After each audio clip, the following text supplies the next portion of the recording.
ভিডিঅ'ত আমি ক্লাছ 7ৰ পাঠ ব্যৱহাৰিক জ্যামিতিৰ অনুশীলনী 10.3 কোৱেশ্চন 3 কৰিম। কোৱেশ্চন 3 আমাক কি কৈছে? ত্ৰিভুজ DEF ৰ DE সমান 5.5 cm, DF 7.5 cm আৰু এংগুল D 80 ডিগ্ৰী। ত্ৰিভুজটো অংকন কৰা। আহাচোন আমি এই ত্ৰিভুজটো অংকন কৰো। এই ত্ৰিভুজটো অংকন কৰিবলৈ আমাৰ প্ৰয়োজনীয় সামগ্ৰীসমূহ হ'ল এপাত স্কেল লাগিব,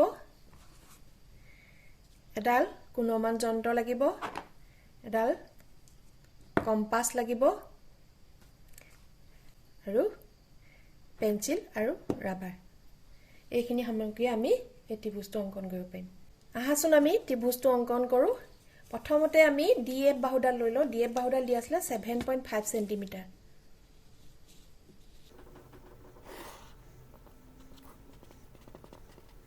এতিয়া আমি এই D বিন্দু কেন্দ্ৰ কৰি আমাক এংগুল D কিমান দিয়া আছে? 80 ডিগ্ৰী। এতিয়া আমি D বিন্দু কেন্দ্ৰ কৰি এটা 80 ডিগ্ৰী কোণ আঁকিম। 80 ডিগ্ৰী কোণটো আঁকিবলৈ আমি কি কৰিব লাগিব? এই কোণমান যন্ত্ৰটোৰ A বিন্দুটো আৰু আমাৰ D বিন্দুটো মিলাই দিব লাগিব আৰু এই ৰেখাডালৰ লগত আমাৰ এই DF ৰেখাডাল মিলি যাব লাগিব। তাৰ পিছত আমি কি কৰিব লাগিব? শূন্যৰ পৰা গন্তি কৰিব লাগিব। এইফালে 0 10 20 30 40 50 60 70 80 ইয়ালৈকে আমি ল'ব লাগিব। আকৌ এইফালে যদি কেনেবাকৈ কোণ আঁকিব লগা হয় তেতিয়া আমি ক'ৰ পৰা ল'ম? শূন্যৰ পৰা ল'ম। বহুতে কি কয় অকল 80 ডিগ্ৰীটোহে চাই, কোনফালৰ পৰা আঁকিছে নাচায় আৰু। এতিয়া আমি কি কৰিম? এই বিন্দুটোৱে আৰু এই ৰেখা D বিন্দুটোৱে মিলাই দিম। মিলাই এই কলাৰ আঁচডালৰ লগত DF বাহুডাল মিলাই দিম। মিলাই পেলাই এতিয়া আমি কি কৰিম? শূন্যৰ পৰা গন্তি কৰিম। 0 10 20 30 40 50 60 70 80। এই 80 ডিগ্ৰী কোণৰ এডত কি কৰিম? ইয়াত এটা চিন দি ল'ম। এতিয়া এই চিনটোৰ লগত এই D বিন্দুটো মিলাই দিম। একদম দীঘলকৈ এডাল ৰশ্মি আঁকি দিবা।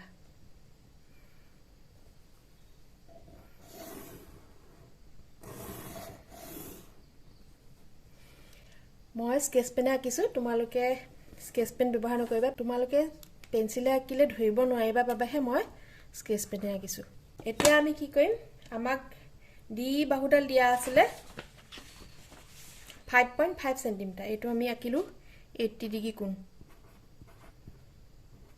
এতিয়া আমি 5.5 cm এটা বৃত্তৰ চাপ ল'ম।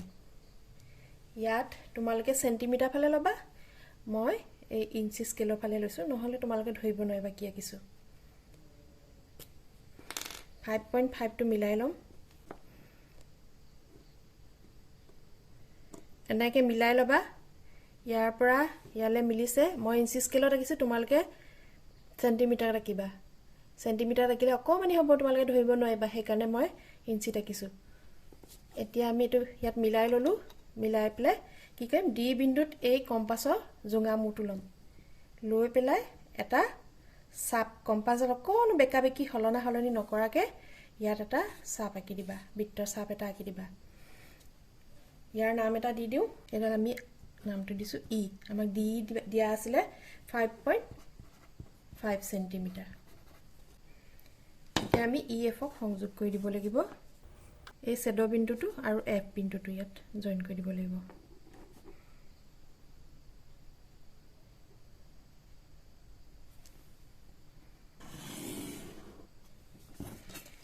এইটোৱে হ'ল তোমালোকৰ আঁকিবলৈ দিয়া ত্ৰিভুজটো, য'ত আমাক দিয়া আছিলে DE 5.5 cm, DF 7.5 cm আৰু দিয়া আছিলে এংগুল Dটো 80 ডিগ্ৰী।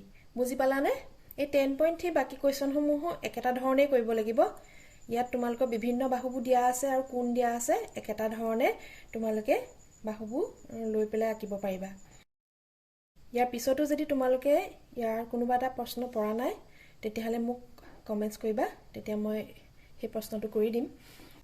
এই প্ৰশ্নটো কৰিবলৈ মোক বহুকেইজনে অনুৰোধ কৰি আছিলে, সেইকাৰণে মই এই প্ৰশ্নটো কৰি দিছোঁ।